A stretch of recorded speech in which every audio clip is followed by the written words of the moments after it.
Let me ask you a question. Have you ever met someone and within minutes felt like you've known them forever? Their words, their gestures, even the way they laugh, it all just seems to match yours. That's no coincidence. That's mirroring, one of the most common and subtle dark psychology tricks people use every single day. Mirroring is the act of unconsciously copying someone's behavior, speech patterns, or body language. It sounds harmless, right? But here's the catch. Your brain is wired to trust people who are like you. When someone mirrors you, your subconscious says, "This person gets me. I like them." Suddenly you drop your guard, open up, and even agree with things you wouldn't normally accept. Think about a time you walked into a job interview. The recruiter leans forward. A few seconds later, you lean forward too. They cross their arms. You do the same. You didn't notice it. But a bond was forming. This isn't just a social trick. It's a manipulation of your psychology. By making you feel connected, mirroring makes persuasion easier. Now here's the dark twist. People often use mirroring to gain influence. A salesperson mirrors your tone of voice to make you feel understood. And before you know it, you're signing a deal. A date mirrors your excitement about future plans. And suddenly, you think you're more compatible than you really are. Even friends and family may use mirroring unconsciously to get you on their side during arguments. What makes mirroring so powerful is its subtlety. Unlike outright manipulation, you rarely notice it. In fact, you usually feel good when someone mirrors you. It feels like chemistry, connection, trust. But underneath, it's shaping your decisions. Here's a simple experiment. Next time you're talking to someone, slightly mirror their body language. If they lean in, you lean in. If they lower their voice, you lower yours. Watch how quickly they warm up to you. This trick works so well because humans are social creatures. We crave belonging, and mirroring feeds that craving. But here's the dangerous part. Once you know how to mirror, you can use it to control interactions without people realizing it. That's why it sits at the top of our list. It's the silent weapon you never notice, but always feel. And it gets darker. Because once you understand mirroring, you'll start seeing it everywhere. On first dates, in business meetings, even in political speeches. It's the invisible thread pulling your emotions without you even noticing. So the next time you feel instant chemistry with someone, pause and ask yourself, is this real connection? Or am I being mirrored? Imagine this. You clearly remember someone promising you something. Maybe a friend said they'd help you move, or a partner agreed to handle the bills. But when you bring it up later, they act confused. They say things like, "I never said that." You must be remembering wrong. At first you doubt them. Then you start doubting yourself. That's gaslighting, a dark psychology tactic so powerful it can make you question your own reality.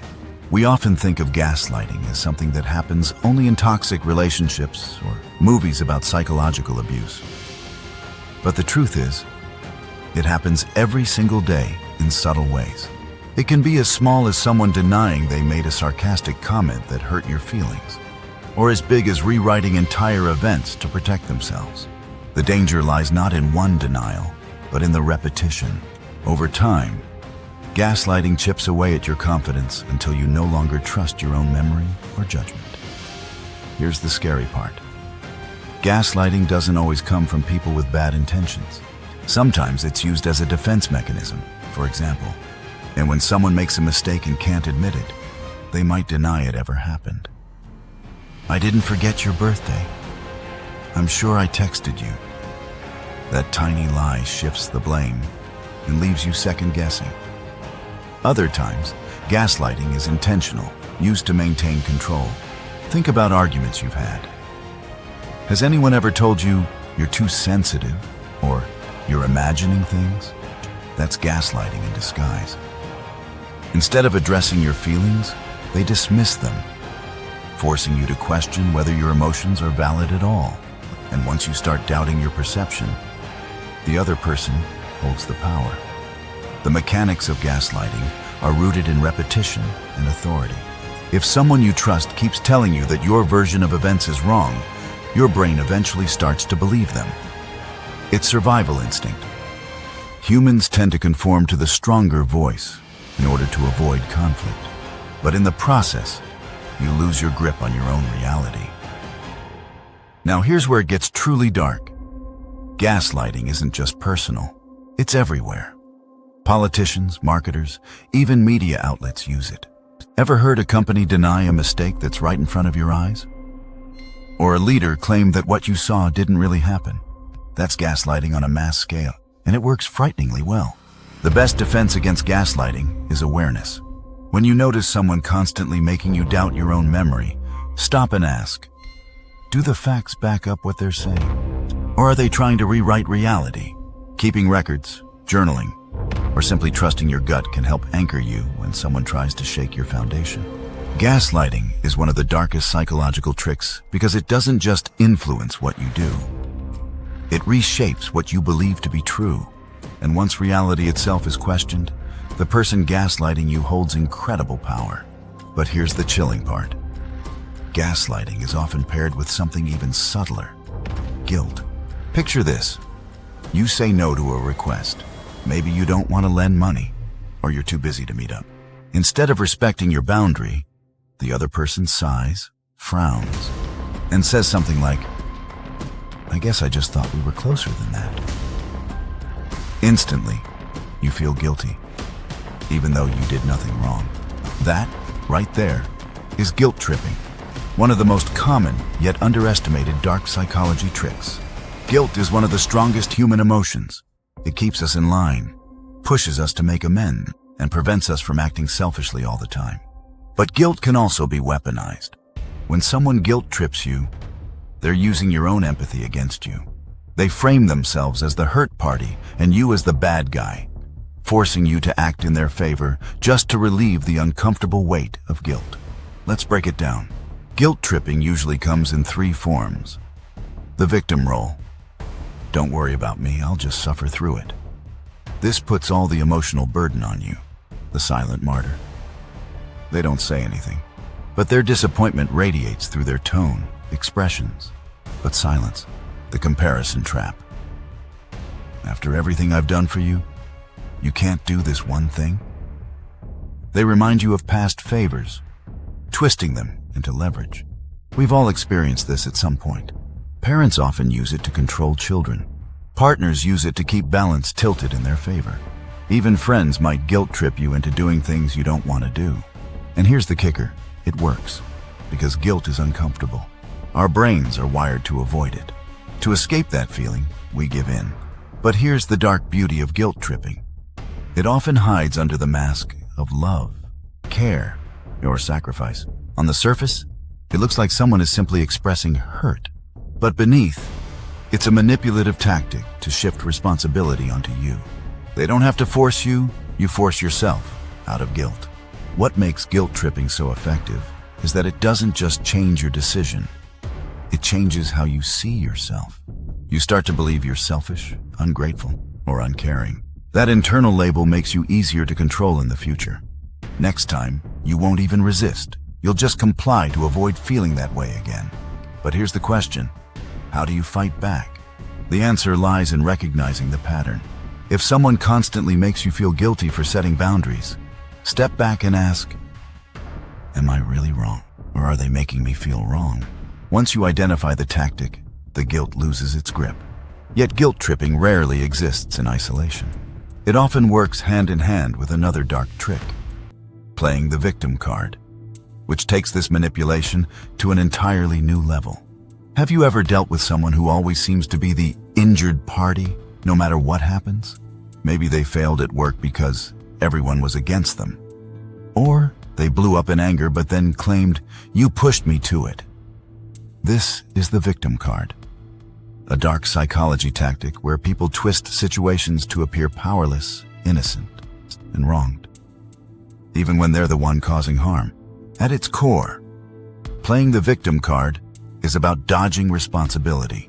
Instead of owning their actions, people flip the script. They paint themselves as the sufferer, so you end up feeling like the aggressor, even if you were the one being mistreated. And once they've claimed the victim role, they gain leverage. Because who wants to fight with the helpless one? Let's look at some examples. Imagine a friend constantly shows up late. You finally confront them, saying it disrespects your time. Instead of apologizing, they reply, "Wow, I guess nothing I do is ever good enough for you." Instantly, you're the bad guy, and they're the poor soul being criticized. See how the power shifts? Another classic move: exaggerating struggles to gain sympathy. People who play the victim card often highlight hardships, real or exaggerated, not for understanding, but for control. By keeping themselves in a perpetual state of suffering, they extract attention, forgiveness, and even favors. It's a strategy of emotional blackmail. Look how much I'm hurting. You can't possibly blame me. Now here's the darker layer. Some people weaponize past trauma.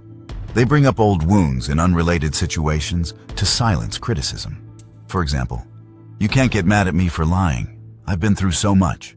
Trauma is real. But using it as a shield to avoid accountability is a manipulation tactic. Psychologically, this works because humans are naturally wired to help the vulnerable. When we see someone struggling, empathy kicks in. But manipulators exploit that instinct.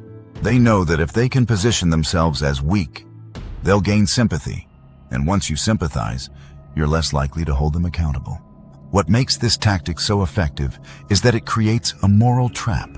If you push back against a victim, you risk looking cruel or heartless. That fear keeps you quiet, compliant, and even apologetic. Before you know it, you're making excuses for them while they keep dodging responsibility. The victim card is one of the most deceptive tricks in dark psychology because it disguises power as weakness. On the surface, it looks like surrender, but in reality, it's control. And here's the twist.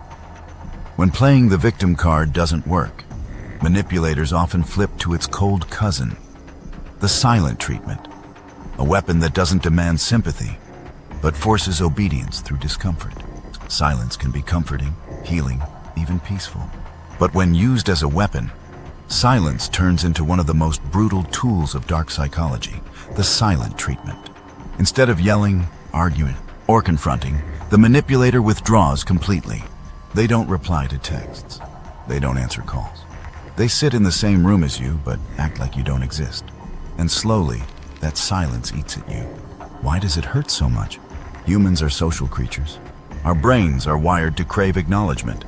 Being ignored triggers the same pain centers as physical injury. That's why the silent treatment feels like punishment. It creates an invisible wound. The mechanics are simple but devastating. By withholding communication, the manipulator forces you into a position of discomfort.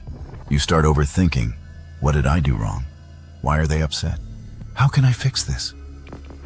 That spiral pushes you to break the silence first. You apologize, compromise, or give in to demands just to end the unbearable quiet. And that's exactly the point. Here's an example. Imagine you tell your partner no to something they want. Instead of discussing it, they suddenly stop speaking to you for days. The house feels heavy. You feel anxious, desperate to resolve things. Eventually you cave, not because you changed your mind, but because the silence was too painful to endure. They've won without saying a single word. What makes the silent treatment especially dark is its passive nature. Unlike shouting or threats, it's easy for the manipulator to deny wrongdoing. If you call them out, they might shrug and say, "I just needed space." That vagueness protects them while you're left feeling guilty or needy. It's also effective because it flips control. By saying nothing, the manipulator forces you to do all the emotional labor. You're the one chasing, apologizing, and negotiating, while they sit back, holding the power in silence. But here's the sinister truth. Silence doesn't just punish, it conditions. Over time, you learn that disagreeing or setting boundaries leads to isolation. To avoid that pain, you start giving in before conflict even begins. And just like that, the manipulator shapes your behavior, without lifting a finger. Yet silence isn't the only quiet weapon in dark psychology. There's another trick, just as dangerous but far more seductive: love bombing. Unlike the silent treatment, which starves you of attention, love bombing drowns you in it. And that contrast makes it even harder to resist. When you hear the phrase love bombing, you probably think of toxic relationships or manipulative dating tactics. But here's the truth. Love bombing isn't limited to romance. It's a psychological trick used in friendships, families, workplaces, even cults. And it's one of the most seductive weapons in dark psychology. So what exactly is it? Love bombing is the act of overwhelming someone with affection, praise, and attention to gain their trust quickly. At first, it feels incredible. You feel seen, valued, and cherished like never before. But beneath the surface, it's not about love. It's about control. Imagine starting a new job, and your boss constantly tells you, "You're the best hire we've ever had. I don't know what we'd do without you." You feel special, indispensable. But what happens when that same boss asks you to stay late or take on extra work? You'll likely say yes, not wanting to disappoint the person who made you feel so important. That's love bombing at work. Or think about a friend who showers you with compliments, texts you every day, and always wants to be around you. At first it feels flattering, but soon you realize their attention isn't unconditional.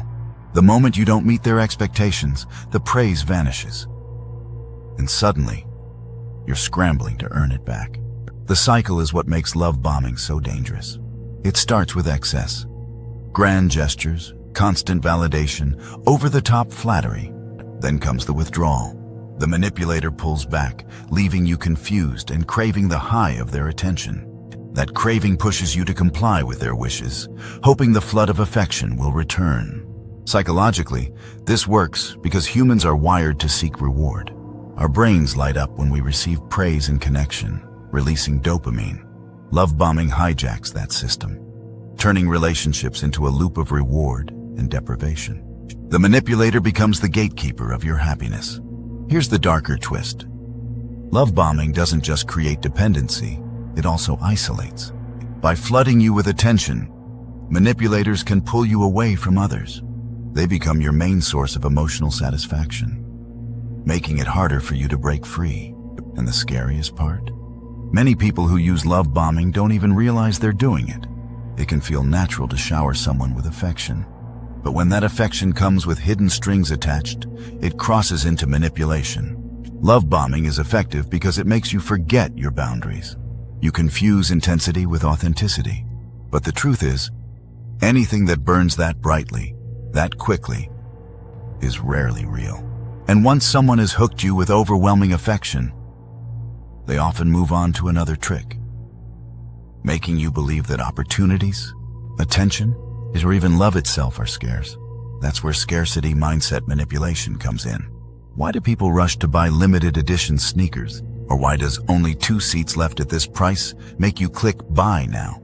It's because of the scarcity effect, a psychological bias that makes us overvalue things when they appear rare or limited. And manipulators know exactly how to use it against you. At its core, scarcity triggers fear. Fear of losing out. Fear of missing something valuable. Fear of being left behind. When our brains sense that something is scarce, whether it's love, opportunity, or approval, we shift into survival mode. We act fast, often irrationally, just to secure it. Now, here's where the dark psychology comes in. Scarcity isn't always real. Often, it's manufactured. Salespeople are experts at this. Think about those countdown timers on websites. Or phrases like "last chance" and "limited stock." Even if the product is sitting in warehouses by the thousands, the illusion of scarcity pressures you to act before thinking. But scarcity isn't just in marketing. It shows up in relationships too. For example, a partner might say, "If you don't change, I don't know how much longer I'll stay." Suddenly, love feels like it's running out, and you scramble to fix things, even if you're not the one at fault.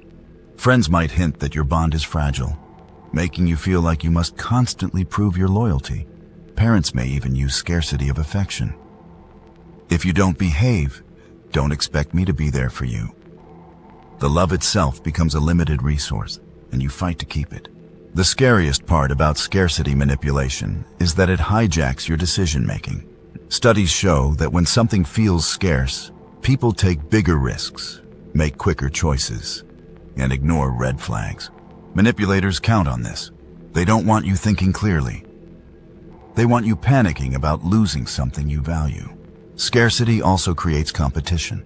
If you believe something is limited, you see others as rivals.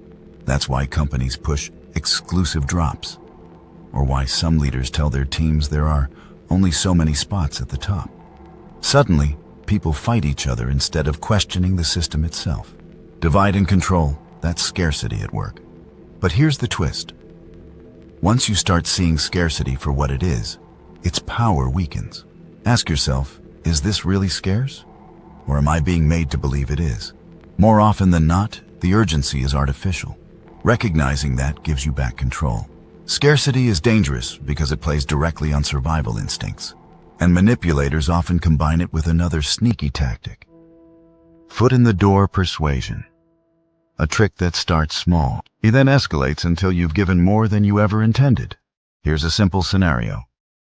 A neighbor knocks on your door and asks if you'd sign a petition to support a local park. Harmless, right? You agree. A week later, they come back, not with a petition this time, but asking for a small donation.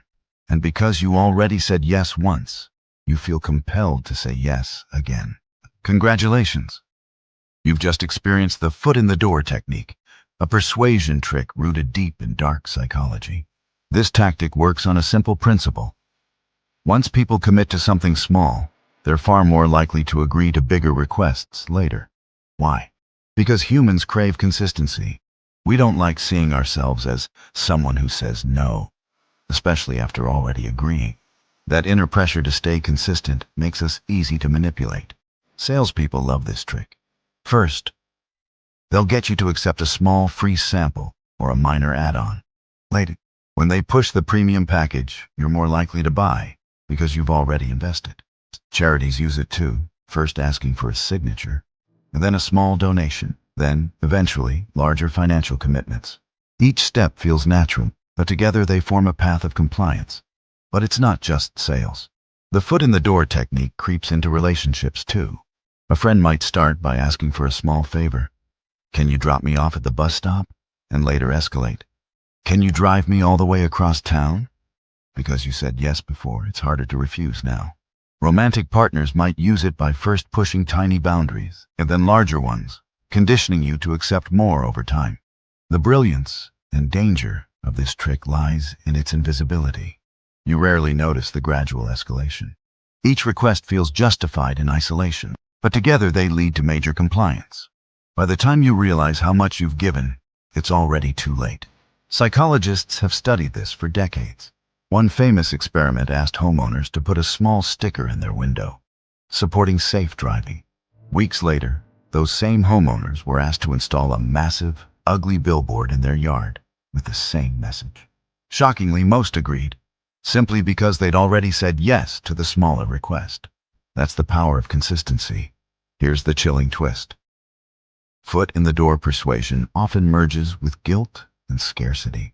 Once you agree to a small step, manipulators remind you that backing out makes you inconsistent, selfish, or unreliable. It's a psychological trap that grows tighter with every yes. And just when you think you've caught on, manipulators layer in another weapon: fear of missing out, or FOMO. If consistency doesn't hook you, the thought of being left behind will.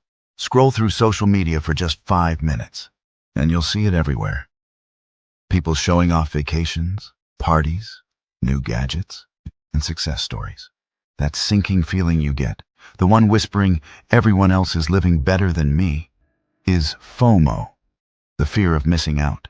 And it's one of the most powerful levers of control in dark psychology. FOMO works because humans are tribal by nature. For thousands of years, survival depended on belonging to the group. Being excluded meant danger. Today, that instinct hasn't changed. We still crave inclusion. Manipulators exploit this by making you feel that opportunities, relationships, or experiences are slipping through your fingers unless you act fast. Marketers thrive on FOMO. Ever see ads saying only available for 24 hours or spots are filling up fast? That's not just scarcity, it's social exclusion at play. You're not just losing a product, you're losing status, connection, or belonging. And the thought of being left behind pushes you to act. But FOMO isn't just for business. It's weaponized in personal relationships too. For example, a partner might say, "If you don't come with me tonight, you'll miss out on meeting everyone important." Friends may post about gatherings without inviting you, subtly reminding you of your exclusion. Even family members can use it. "If you don't show up, you'll regret not being part of these memories." Each phrase digs at the primal fear of being left out. The sinister part of FOMO is how it overrides logic. You might not need the product, the event, or the relationship, but the fear of exclusion makes you chase it anyway. This is why people overcommit, overspend, or overstretch themselves just to stay connected. And here's the darkest twist. FOMO doesn't just control behavior, it shapes identity. If you constantly act out of fear of missing out, you stop making choices for yourself. Your life becomes a series of reactions to what others might think, rather than decisions rooted in your own desires. That's exactly where manipulators want you. Disconnected from your own will and desperate for external approval. Social media amplifies this like nothing else. Every like, comment, or highlight reel is a subtle reminder that others are in while you might be out. And the more you chase that belonging, the easier it is for influencers, marketers, or even personal connections to guide your choices. But here's where it gets truly chilling. Those who master FOMO don't just control what you do, they control what you feel. And the next trick we'll explore makes that manipulation even sharper, because it uses something you can't hide, your micro-expressions. Imagine sitting across from someone who seems to know exactly what you're thinking, even before you say a word. They ask a question, watch your face for a split second, and then nod as if they've read your mind. Creepy, right? Welcome to the world of micro-expressions. Tiny, involuntary facial expressions that reveal hidden emotions. And in dark psychology, they're a goldmine. Micro-expressions last less than half a second. They're those little flashes of emotion you can't control. A twitch of anger before you fake a smile. A flicker of fear before you pretend to be calm. Or a spark of joy you try to hide. Most people miss them. But skilled observers, manipulators, interrogators, even con artists, train themselves to spot them. And once they do, they hold an invisible advantage. Think about it. If someone can read your true feelings before you mask them, they can steer the conversation however they want. Imagine negotiating a deal and trying to act uninterested. If your face flashes excitement for just a moment, the other person knows you're hooked. They won't lower the price, they'll raise it. Or picture dating someone who notices the subtle flicker of disappointment when they cancel plans. They can use that knowledge to push boundaries, knowing exactly how far you'll bend before breaking. Politicians, salespeople, and even cult leaders have used this trick. By reading micro-expressions, they know what resonates and what doesn't, without you saying a word. It's like emotional surveillance, giving them access to your inner world. And because these expressions are involuntary, you can't fake them. Your face betrays you. Here's the dark twist. Once someone knows how you really feel, they can exploit it. If they see fear, they can amplify it. If they sense insecurity, they can lean on it. If they catch excitement, they can dangle it just out of reach to keep you chasing. Suddenly, your emotions aren't yours anymore. They're tools in someone else's hands. But here's the scarier part. Some people naturally pick up on micro-expressions without training. They might not even know they're doing it, but they instinctively read others and adjust their behavior. That's why some manipulators seem almost psychic. They're simply hyper-aware of cues most people overlook. Now you might be wondering, can I control my micro-expressions? The truth is, not really. You can practice poker faces and emotional control, but those split-second flashes are nearly impossible to hide. The better strategy is awareness, knowing that others may be reading you, and guarding the information you reveal. And that's what makes microexpressions the perfect closing trick in this list. Because unlike mirroring, guilt tripping, or love bombing, which you can detect and resist, microexpressions betray you from within. They remind us of a chilling truth. Sometimes, the darkest manipulations don't come from what you're told, but from what you unknowingly show.